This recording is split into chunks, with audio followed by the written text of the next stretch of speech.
guys! Okay, so on our Facebook page, I had actually taken video requests. So if you want to request a video, you can go and find that post and leave your request there. And then I had told people to like them so that I could do the ones that were more popular. So I'm pulling video ideas from there. And this is one that we had, and it says, "Hiya, can you do one about how you stay so positive, not letting negative things get to you, how you feel with the rubbish in life, etc. You always seem to put things into perspective and seem so happy and upbeat, etc. Hugs." So that's actually something I get asked all the time, and I've always wanted to address people. I was like, you seem really happy, you're really positive, you put a good spin on things, and that's so nice to hear because that is how I try to do things. But at the same time, I thought it was good to let people know, you know, I'm not always like, things do get to me. As you guys who watch the daily vlogs know, like, I'll share when I'm upset or when I've had a bad moment. I might have that moment off camera, but then I'll come right back on and be like, wow, I just like had a little cry about fill in the blank, or oh my gosh, I was really frustrated about the kids. And then I do what I think this question or this video idea is saying about how I put it into perspective. Honestly, that is a choice I made a long time ago when this is going to be so corny, but it really is something that I strive for. Like, this isn't something like, oh, I'm just naturally upbeat. I mean, I think I am. But when I was younger, I made a mental choice to be happy. And I don't mean that flippantly, because there are a lot of people who have things going on and it's hard to be happy. You can't just tell someone to choose happiness. Like, I know people say that all the time, and I get their sentiment. I agree with their sentiment completely. But I think you also have to put that into perspective. You're not happy all the time. You can't choose to be happy all the time. You're going to have moments that are sad. And I think what they really mean, what you really should tell people, is that you can choose to persevere.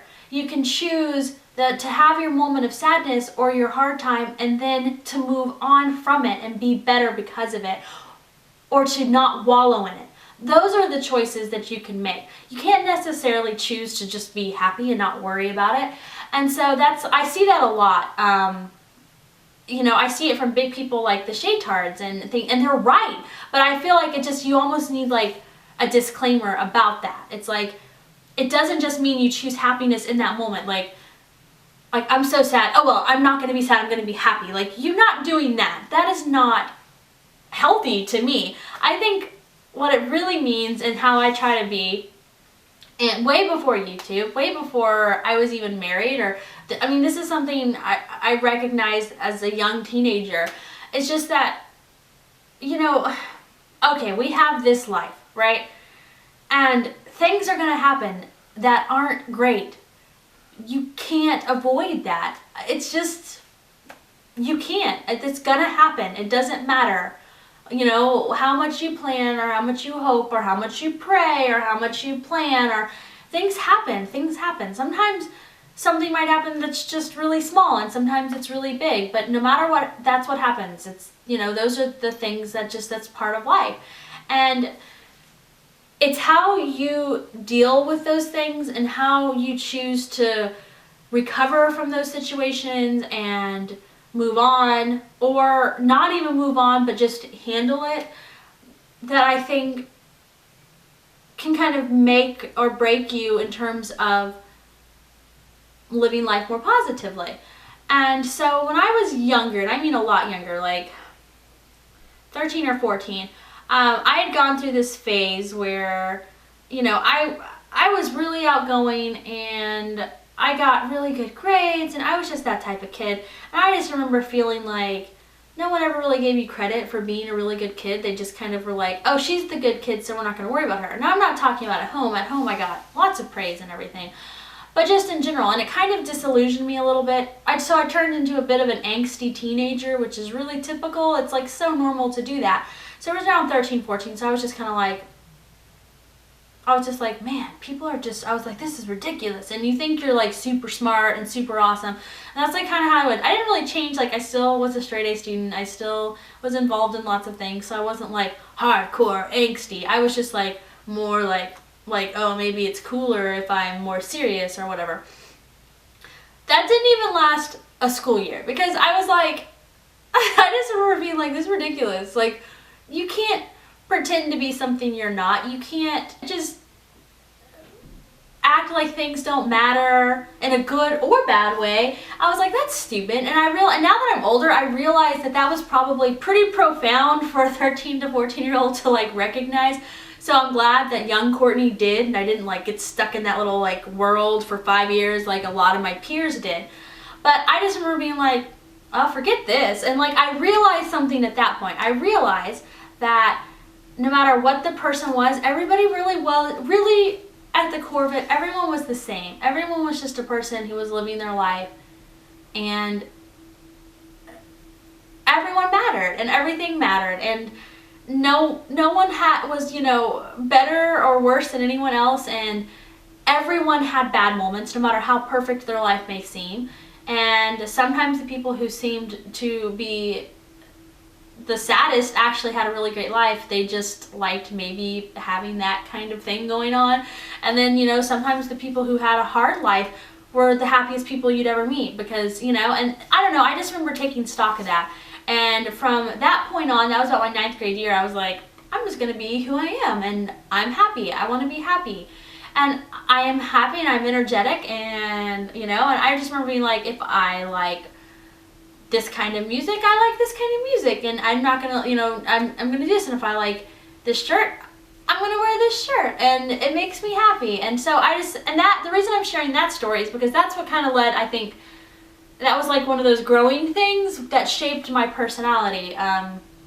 So I just, you know, kept growing into that. I just realized, and I still believe it, I believe it even more, it's a waste of my time to be upset for a long period of time.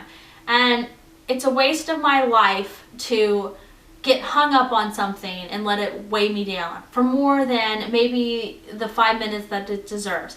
Or, you know, in situations that are more serious, they might take months, you know, or even a year to get over, and you may still never get over them completely, but you still can move into a better place. And so, and I choose to do that. Now that is where the choice comes in, because I choose to not be a victim to all the negative things, whether they be minor or major, that happen in my life. That's not me.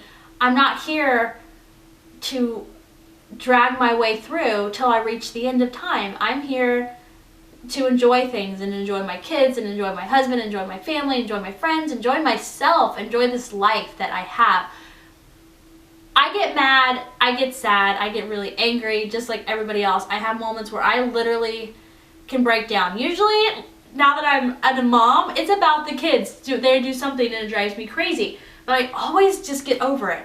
And it's gotten easier as I've gotten older. It's easier to put things into perspective. You know, even Kyle and I, we just, you know, when we were younger, we fought so much more like energetically. Like I put more effort into fighting with him, which sounds weird, but I think you guys will know what I mean. And as we've gotten older, we'll fight. Sometimes we'll even yell at each other and be like, blah, blah, blah. And then I swear it's just like 10 minutes later, we're just over it, because we don't want to be in a fight with each other. We don't want to be mad at each other. We're on the same team. And it does get better as I've gotten older. Like, it gets easier. So that I will say. But in general, that is really kind of a little bit of a background, a long story about positivity and how I remain and how I kind of get away from the negative. And it really is because I make a conscious choice to be like, this stuff doesn't matter. It doesn't matter. You know, that's not what matters. In life, you remember so much more of the happy times than you'll remember the bad times. You're going to remember some bad times. There are some bad times that are going to stick with you forever. But the happy times, there's way more of those. So keep that in perspective. That is a good perspective right there. Way more happy than sad, unless you don't want it to be that way. You have to ask yourself, just like I had to ask myself at 13 or 14, is this how I want to be? Do I want to be moody and angsty? Or do I want to enjoy things? And the answer was, yeah, I want to enjoy things. I'm not here, like I said, I'm not here to drag myself through the mud or crawl hard. No, I want to be here running through a field of flowers. And life's not always like that. I get it. But I'm going to aim for that field of flowers every time. And when I have to walk through the, thick mud, I'm going to do it. I'm going to do it as gracefully as I can. And even if I have a moment where I throw myself down and I punch the mud and it's pointless, I'm going to do that. It's going to make me feel better. I'm going to vent about it, probably complain about it to you guys. Then I'm going to pick myself up, you know, shake off the mud. I'm going to walk back over to that field of flowers where things are just much nicer, you know? I think that's a very much more realistic view and a much more realistic explanation of like telling someone to choose happiness. No, you don't choose to be happy in an instant. You make the choice to be happy in how you respond to all the things that happen in life.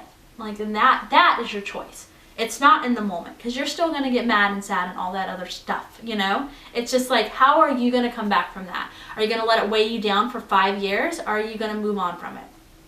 That is your choice. And that's how I live my life. So I get down, I get mad, I get frustrated, I throw fits just like everybody else. But I get over them. Sometimes in the heat of the moment, I feel like I'm going to be mad forever. And then 5 minutes later, I'm just like, I'm not really that mad anymore. That is me. That is how I am. That's how I live my life. And I have to tell you guys, I feel like such a lucky, blessed, however you want to look at it, person.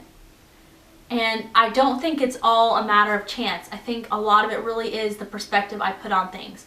And the fact that like even the smallest thing can be, you know, done with enjoyment, you know? And also though, on the other side is the fact that I respect that it's okay for me to be sad or to have that breakdown or to have those hurt feelings. That's fine, that's healthy. But I'm gonna move on past that once I've dealt with those emotions, you know? So, okay, you guys, so just remember, you don't have to choose happiness in the moment. Just choose happiness in the long run, and it just make your life a lot more worth living. All right, bye guys.